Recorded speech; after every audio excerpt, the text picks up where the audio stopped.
decodificar, compreender, interpretar, reter e aplicar. Aqui, bem-vindo ao canal Mental Impulse.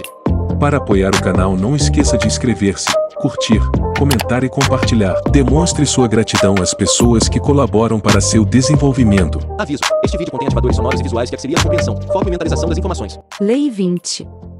Não se comprometa com ninguém. Julgamento. Tolo é quem se apressa a tomar um partido. Não se comprometa com partidos ou causas, só com você mesmo. Mantendo-se independente, você domina os outros, colocando as pessoas umas contra as outras, fazendo com que sigam você. Parte I. Não se comprometa com ninguém, mas seja cortejado por todos. Deixando que outros sintam que o possuem de alguma forma, você perde o poder sobre eles. Não comprometendo seus afetos, eles se esforçarão mais para conquistá-lo. Mantenha-se distante e você conquistará o poder que vem das atenções e dos desejos frustrados dessas pessoas. Faça o papel da rainha virgem, dê esperanças, jamais a satisfação. A lei observada. Quando a rainha Elizabeth I subiu ao trono da Inglaterra, em 1558, houve muita agitação porque achavam que ela precisava arranjar um marido. A questão foi debatida no parlamento, e era o principal assunto das conversas entre os ingleses de todas as classes, e quase sempre discordando quanto à escolha do noivo, mas todos achando que ela deveria se casar o mais rápido possível, pois uma rainha deve ter um rei e dar herdeiros ao trono. Os debates se estenderam por muitos anos. Enquanto isso, os solteiros mais simpáticos e elegíveis do reino, Sir Robert Dudley, o Duque de Essex, e Sir Walter Raleigh, disputavam a mão de Elizabeth. Ela não os desencorajava, mas parecia não ter pressa, com frequência se contradizendo ao sugerir quem poderia ser o seu favorito. Em 1566, o parlamento enviou uma delegação a Elizabeth insistindo para que ela se casasse antes de ficar velha demais para ter filhos. Ela não discutiu, nem desencorajou a delegação, mas continuou virgem.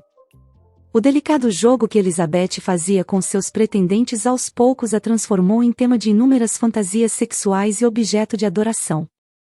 O médico da corte, Simon Forman, descreveu no seu diário os seus sonhos deflorando pintores a representaram como Diana e outras deusas. O poeta Edmund Spenser e outros escreveram elogios à rainha virgem. Referiam-se a ela como a imperatriz do mundo, a virgem virtuosa que governa o mundo e move as estrelas. Conversando com ela, seus inúmeros pretendentes faziam ousadas insinuações sexuais, atrevimento que Elizabeth não desencorajava. Ela fazia o possível para estimular o interesse deles, mantendo-os ao mesmo tempo afastados. Por toda a Europa, reis e príncipes sabiam que um casamento com Elizabeth selaria uma aliança entre a Inglaterra e uma outra nação. O rei da Espanha cortejava, assim como o príncipe da Suécia e o arquiduque da Áustria. Ela polidamente recusou todos. A grande questão diplomática na época de Elizabeth era a revolta das terras baixas flamengas e holandesas, que pertenciam então à Espanha. Deveria a Inglaterra romper a sua aliança com a Espanha e escolher a França como sua principal aliada no continente, encorajando portanto a independência flamenga e holandesa? Em 1570, parecia que uma aliança com a França seria a decisão mais sábia. A França tinha dois homens elegíveis de sangue nobre, os duques de Anjou e Alençon, irmãos do rei francês. Um deles se casaria com Elizabeth? Ambos tinham as suas vantagens, e Elizabeth manteve acesas as suas esperanças. A questão se arrastou por anos. O duque de Anjou fez várias visitas à Inglaterra, beijou Elizabeth em público, até a chamou por nomes carinhosos, e ela parecia retribuir o seu afeto. Nesse meio tempo, enquanto ela flertava com os dois irmãos, foi assinado um tratado selando a paz entre França e Inglaterra. Em 1582, Elizabeth achou que poderia acabar com o namoro. No caso do Duque de Anjou, em particular, para ela foi um grande alívio, no interesse da diplomacia, ela aceitar a corte de um homem cuja presença não suportava e a quem achava fisicamente repugnante. Uma vez garantida a paz entre França e Inglaterra, ela abandonou o untuoso duque da maneira mais gentil possível.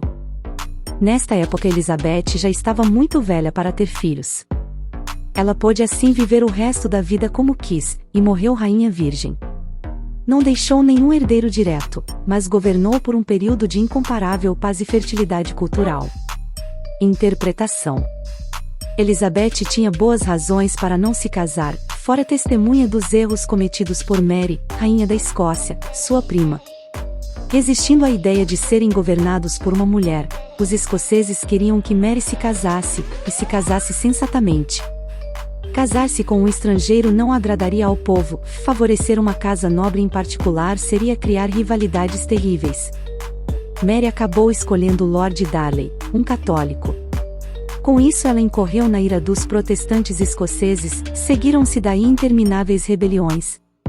Elizabeth sabia que o casamento quase sempre é um desastre para uma mulher no governo. Ao se casar e estabelecer uma aliança com determinado partido ou nação, a rainha se vê envolvida em conflitos que não quis, conflitos que podem acabar por destruí-la ou levá-la a uma guerra inútil.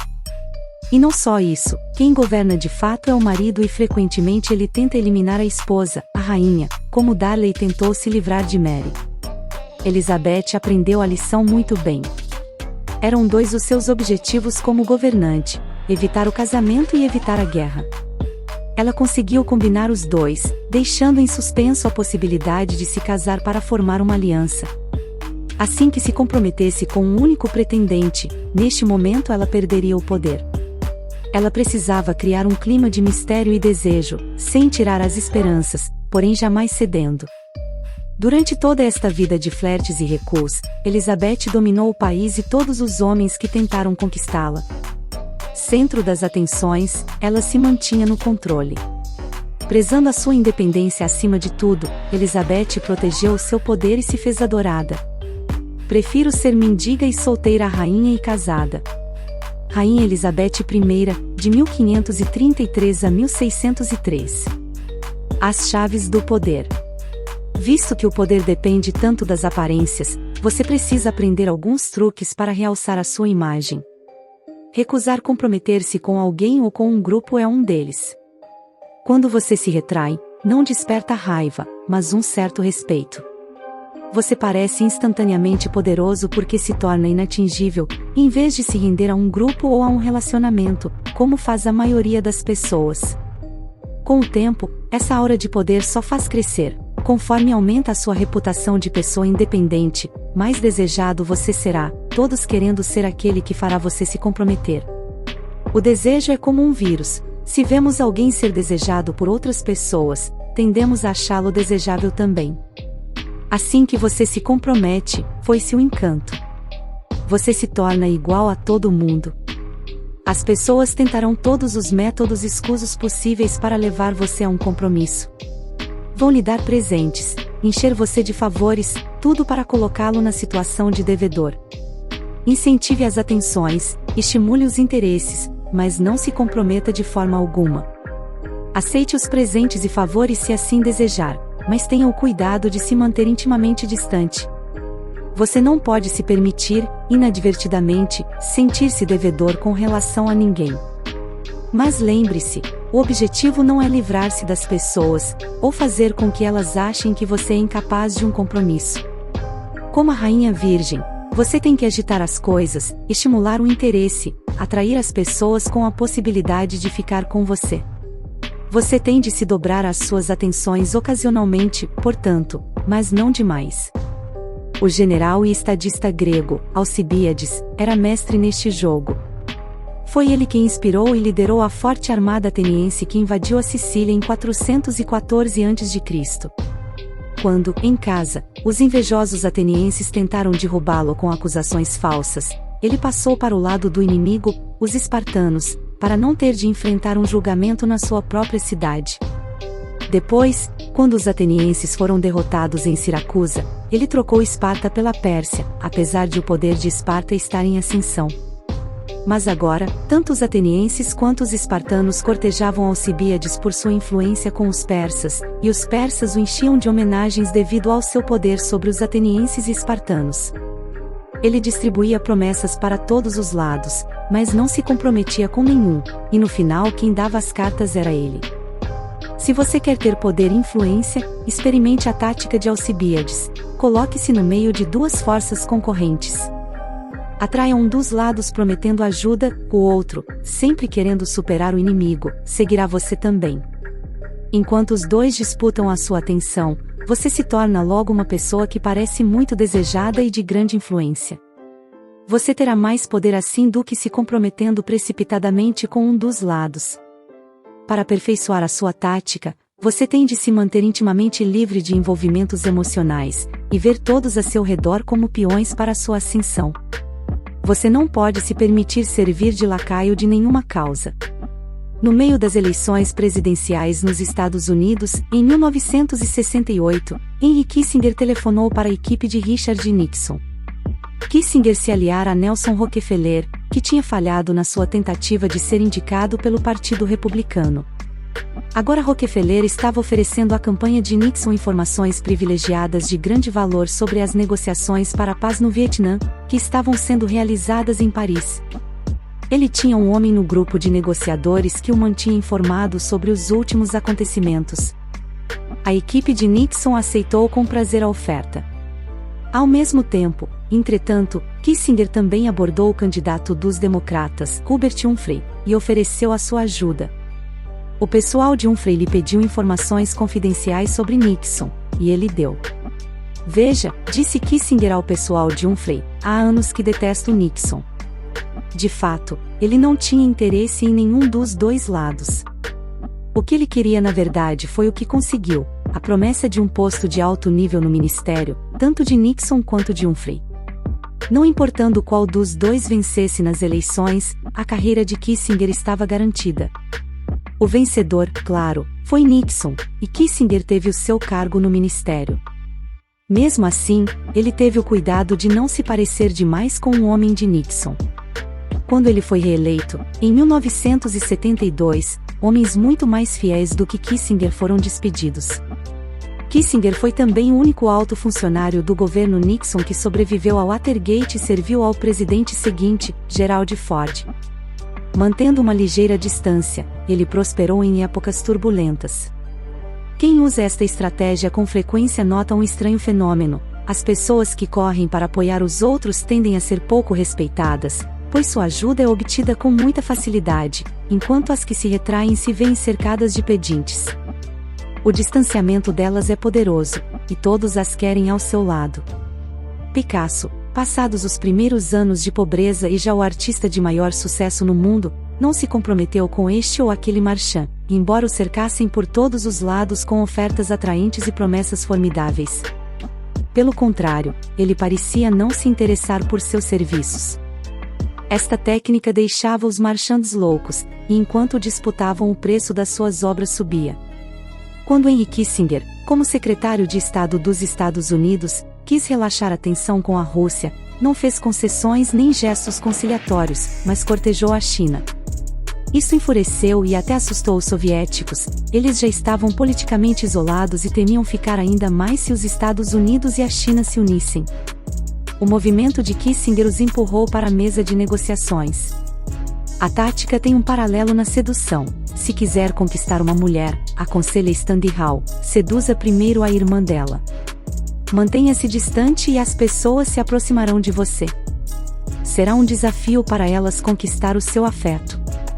Desde que você imite a sábia rainha virgem e mantenha acesas as esperanças, estará sempre atraindo o interesse e o desejo. Imagem: a rainha virgem. Centro de atenções, desejo e adoração. Jamais se rendendo a um ou a outro pretendente, a rainha virgem os mantém a todos gravitando ao seu redor como satélites, incapazes de sair da sua órbita, mas jamais se aproximando dela. Autoridade. Não se comprometa com ninguém nem com coisa alguma, pois isso é ser escravo, escravo de todos os homens. Principalmente, mantenha-se livre de compromissos e obrigações, esses são artifícios do outro para mantê-lo em seu poder. Baltazar Gracian, de 1601 a 1658. Parte 2. Não se comprometa com ninguém, não entre na briga.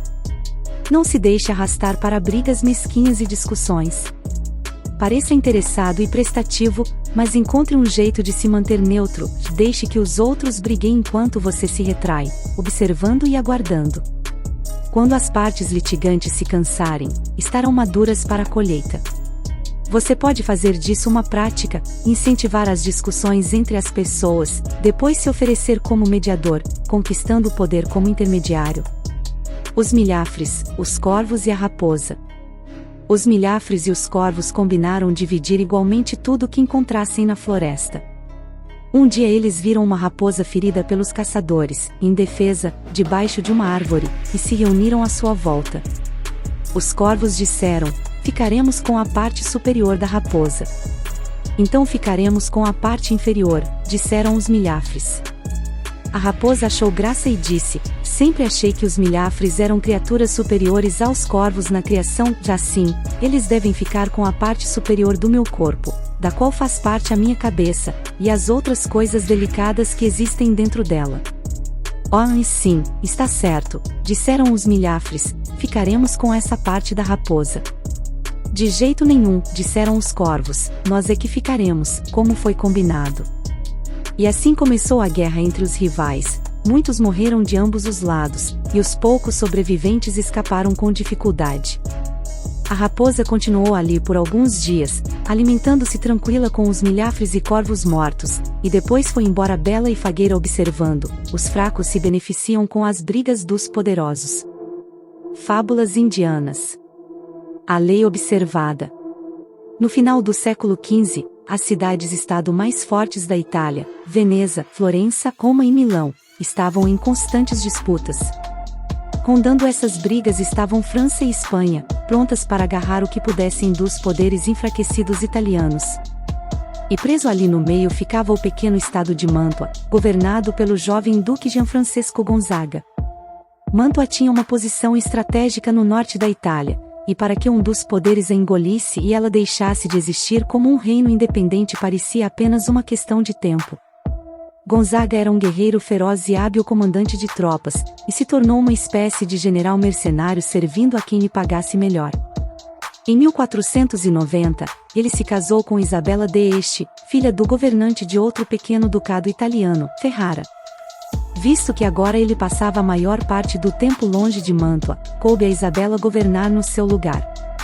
O primeiro teste de Isabela como governante foi em 1498, quando o rei Luís XII da França preparava seus exércitos para atacar Milão. Com a sua costumeira perfídia, os estados italianos imediatamente procuraram um jeito de lucrar com as dificuldades de Milão. O Papa Alexandre VI prometeu não intervir, dando por conseguinte carta branca aos franceses. Os venezianos assinalaram que também não ajudariam Milão, mas, em troca, esperavam que os franceses lhes dessem Mantua. O governante de Milão, Lodovico Sforza, se viu de repente sozinho e abandonado. Voltou-se para Isabela de Este, uma das suas melhores amigas, corriam boatos de que era também sua amante, e lhe implorou que convencesse o duque Gonzaga a ajudá-lo. Isabela tentou, mas o marido se esquivou, pois via a causa dos Sforza como perdida. E assim, em 1499, Luís avançou sobre Milão e a tomou sem dificuldade. Isabela agora estava diante de um dilema: se permanecesse fiel a Lodovico, os franceses viriam em cima dela. Mas se, ao contrário, se aliasse com a França, faria inimigos por toda a Itália, comprometendo Mantua quando Luís finalmente se retirasse. E se pedisse auxílio a Veneza ou Roma, elas simplesmente se apossariam de Mantua fingindo estar ajudando. Mas ela precisava fazer alguma coisa. O poderoso rei da França não saía de trás dela, resolveu então aceitá-lo como amigo, como fizera antes com Lodovico Sforza, seduzindo-o com presentes, cartas inteligentes e espirituosas, e a possibilidade da sua companhia, pois Isabela era famosa como mulher de incomparável beleza e encanto. Em 1500, Luís convidou Isabela para uma grande festa em Milão para comemorar a vitória. Leonardo da Vinci construiu um enorme leão mecânico para a ocasião. Quando o animal abria a boca, cuspia lírios frescos, símbolos da realeza francesa. Para a festa, Isabela vestiu um dos seus famosos vestidos. O seu era de longe o maior guarda-roupa de todas as princesas italianas, e como esperava, encantou e cativou Luís, que ignorou todas as outras senhoras que disputavam a sua atenção. Ela se tornou logo a sua constante companhia, e em troca da sua amizade ele prometeu proteger a independência de Mantua contra Veneza. À medida que um perigo ia passando, entretanto, surgia outro, mais preocupante, desta vez do sul, na figura de César Borgia. Desde 1500, Borgia marchava em ritmo constante em direção ao norte, engolindo todos os pequenos reinados no seu caminho em nome do seu pai, o Papa Alexandre. Isabela entendeu César muito bem, não se podia confiar nele nem, de forma alguma, ofendê-lo. Ele tinha de ser bajulado e mantido à distância. Isabela começou a lhe mandar presentes, falcões, cães de raça, perfumes e dezenas de máscaras que ela sabia que ele usava sempre para caminhar pelas ruas de Roma. Ela lhe enviava saudações com elogios, embora os mensageiros também atuassem como seus espiões. Num determinado momento, César perguntou se poderia hospedar algumas tropas em Mântua. Isabela conseguiu dissuadi-lo polidamente, sabendo muito bem que, uma vez as tropas aquarteladas na cidade, dali não sairiam mais. Homens espertos são lentos no agir, pois é mais fácil evitar compromissos do que se sair bem de um deles. Nessas ocasiões teste o seu bom senso, que é mais seguro evitá-los do que sair vitorioso de um deles. Uma obrigação leva a outra maior, e você chega à beira do desastre. Baltazar Gracian, de 1601 a 1658. Mesmo enquanto seduzia César, Isabela convencia todos ao seu redor a tomar cuidado para não pronunciar jamais uma palavra grosseira a seu respeito, pois ele tinha espiões espalhados por toda parte e usaria o menor pretexto para invadir a cidade. Quando Isabela teve um filho, pediu a César para ser o padrinho. Até acenou diante dele com a possibilidade de um casamento entre a sua família e a dele. De alguma forma isso funcionou, pois, apesar de pilhar tudo que encontrasse no seu caminho, ele poupou Mântua. Em 1503, morreu o pai de César, Alexandre, e poucos anos depois o novo Papa, Júlio II, entrou em guerra para tirar as tropas francesas da Itália. Quando o governante de Ferrara, Alfonso, irmão de Isabela, ficou do lado dos franceses, Júlio decidiu atacá-lo e humilhá-lo. Mais uma vez Isabela se viu no meio, o Papa de um lado, os franceses e o irmão do outro. Ela não ousava se aliar com um nem com o outro, mas ofender um deles seria igualmente desastroso. Mais uma vez ela fez o jogo duplo no qual já era mestre. Por um lado, conseguiu que o marido Gonzaga lutasse pelo Papa, sabendo que ele não se esforçaria muito. Por outro, deixou as tropas francesas passarem por Mântua para virem socorrer Ferrara. Enquanto publicamente se queixava de que os franceses tinham invadido o seu território, em particular ela lhes fornecia valiosas informações. Para que a invasão fosse plausível para Júlio, ela até fez os franceses fingirem que estavam saqueando Mântua. Funcionou de novo, o Papa deixou Mântua em paz. Em 1513, depois de um prolongado cerco, Júlio derrotou Ferrara e os franceses foram embora. Exausto do esforço, o Papa morreu poucos meses depois. Com a sua morte, o pesadelo das batalhas e brigas mesquinhas cíclicas recomeçou. A águia e a porca. Uma águia construiu um ninho numa árvore e chocou algumas aguiazinhas. E uma porca selvagem trouxe a sua cria para baixo da árvore. A águia costumava sair voando em busca das suas presas, e as trazia para os seus filhotes. E a porca escavava em torno da árvore e caçava nos bosques, já ao anoitecer ela trazia alguma coisa para os seus filhotes comerem. E a águia e a porca viviam como boas vizinhas. Mas uma gata velha, planejando destruir as aguiazinhas e os porquinhos, procurou a águia e disse: "Águia, é melhor não voar muito longe. Cuidado com a porca, ela está planejando uma maldade. Ela vai corroer as raízes da árvore. Veja como ela escava o tempo todo." Aí a gata foi falar com a porca: "Porca, você não tem uma boa vizinha.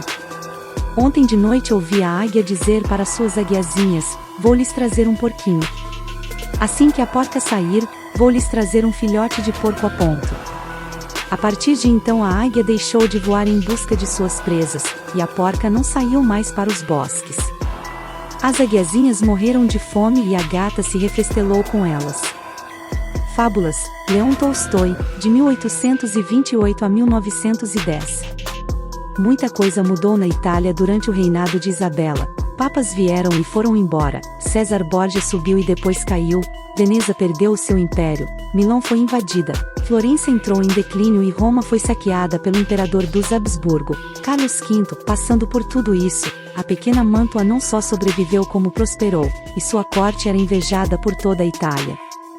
Sua riqueza e soberania permaneceram intactas durante um século após a morte de Isabela, em 1539. Interpretação. Isabela d'Este compreendeu a situação política da Itália com surpreendente clareza. Uma vez tomando partido de uma força qualquer em campo, você está condenado. O poderoso passará a controlar você, o fraco vai exauri-lo. Qualquer nova aliança fará um novo inimigo, e, conforme este ciclo vai atiçando mais conflitos, outras forças vão sendo arrastadas, até que se torna impossível sair desse emaranhado. No final, você cai exausto. Isabela conduziu seu reino pelo único caminho seguro para ela. Não se permitiu perder a cabeça pela lealdade a um duque ou a um rei. Nem tentou impedir o conflito que graçava à sua volta, o que só arrastaria para dentro dele.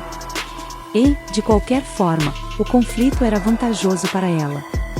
Enquanto as diversas partes lutavam até a morte, exaurindo-se nesse processo, não tinham condições de devorar Mantua.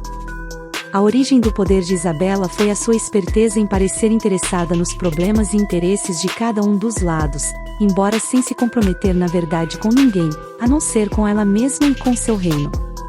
Quando você entra numa briga que não foi você que começou, perde a iniciativa.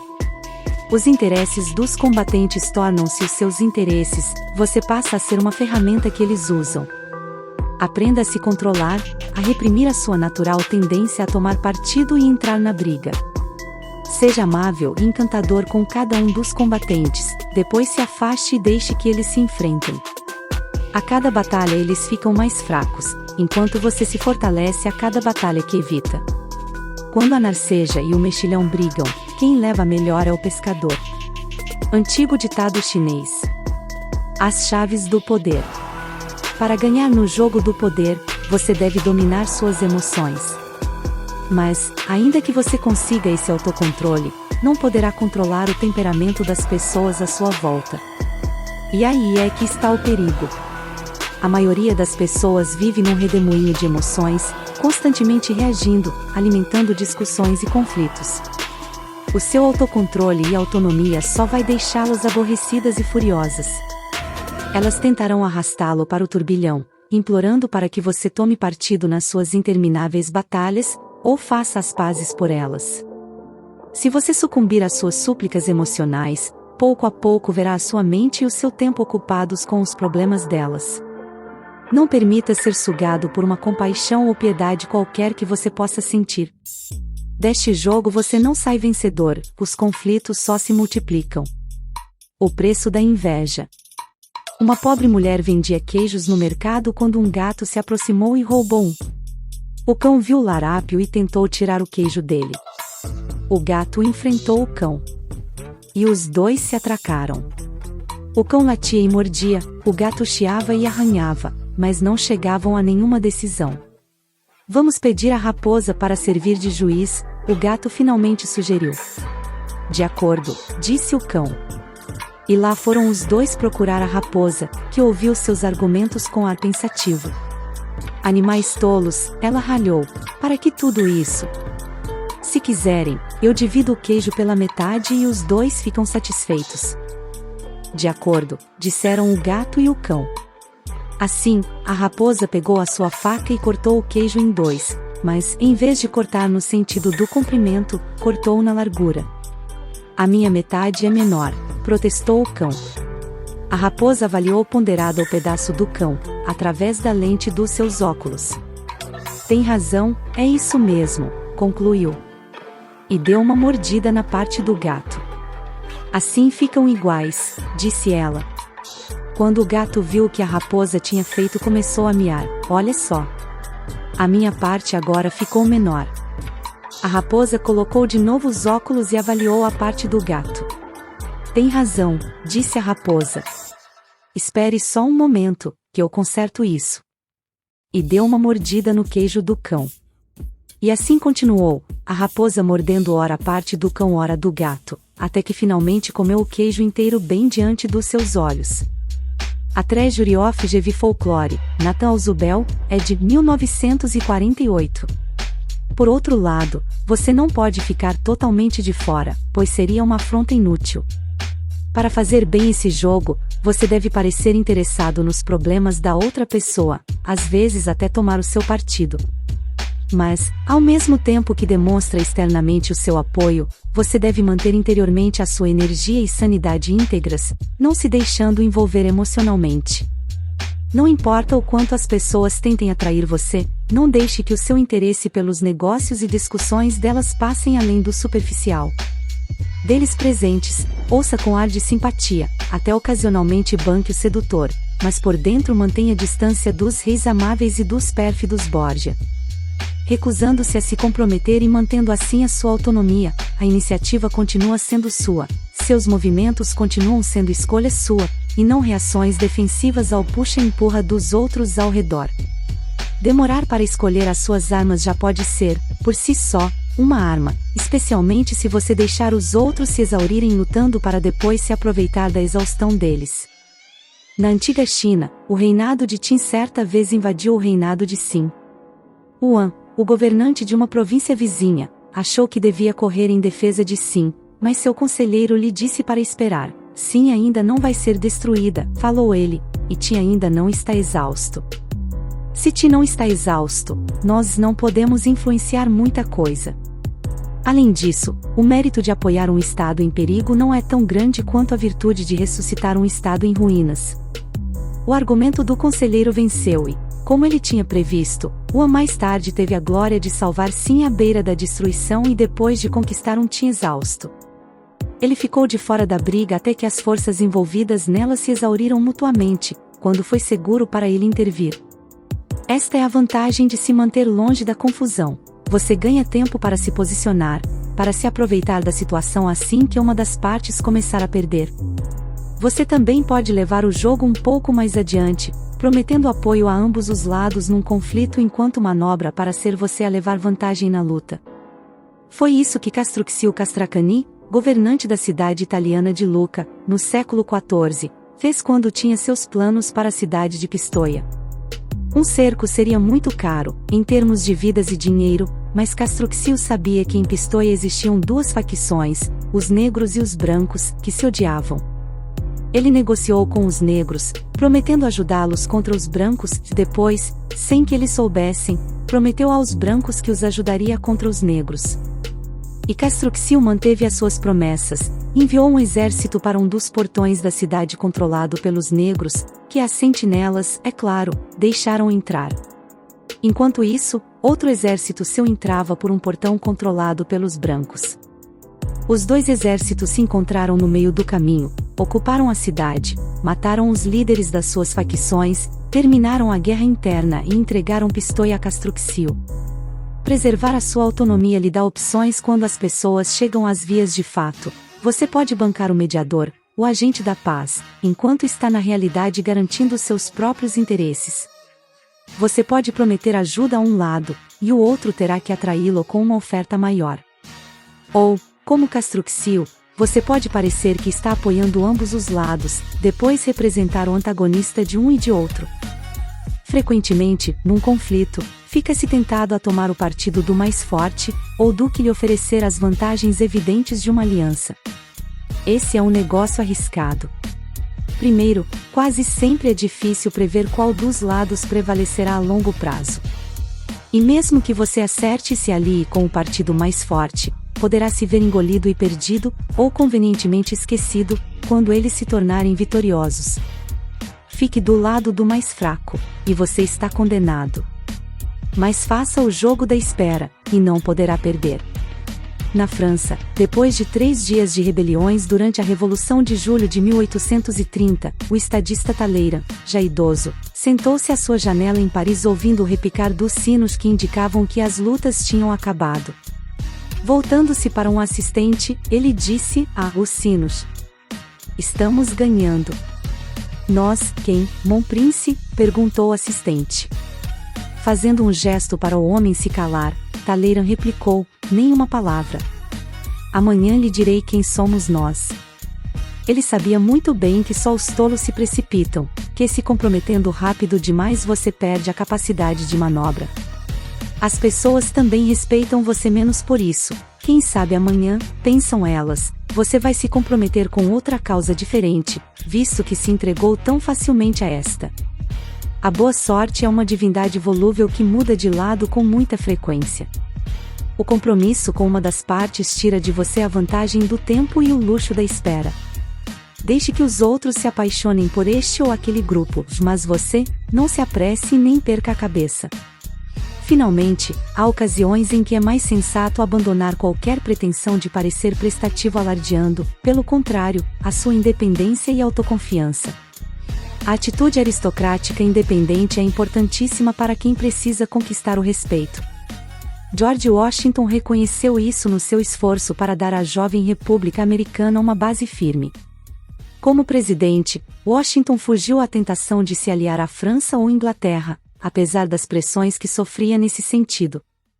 Ele queria que o país conquistasse o respeito mundial por sua independência.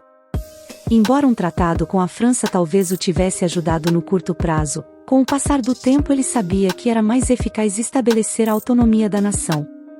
A Europa tinha de ver os Estados Unidos como uma potência no mesmo pé de igualdade.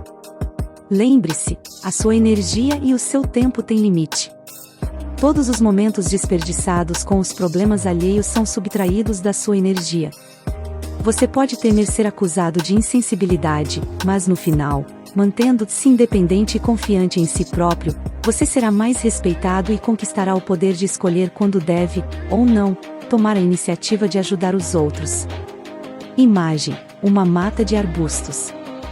Na floresta, um arbusto se prende ao outro, envolvendo o vizinho nos seus espinhos, com as folhagens ampliando o seu domínio impenetrável. Só o que se mantém distante e se afasta pode crescer e se alçar acima da mata. Autoridade: considere que não se comprometer exige mais coragem do que vencer uma batalha, e lá onde já existe um tolo interferindo, cuidado para não existirem dois. Baltasar Gracian, de 1601 a 1658. O inverso. Ambas as partes desta lei se voltarão contra você se você exagerar. O jogo proposto aqui é delicado e difícil. Se você colocar muitos partidos se enfrentando, eles acabarão percebendo a manobra e conspirarão contra você. Se você deixar um número cada vez maior de pretendentes esperando demais, não vai despertar o desejo, mas, sim, a desconfiança. As pessoas vão começar a perder o interesse. Você vai acabar achando que vale mais a pena se comprometer com uma das partes, nem que seja só pelas aparências, para provar que é capaz de ser solidário.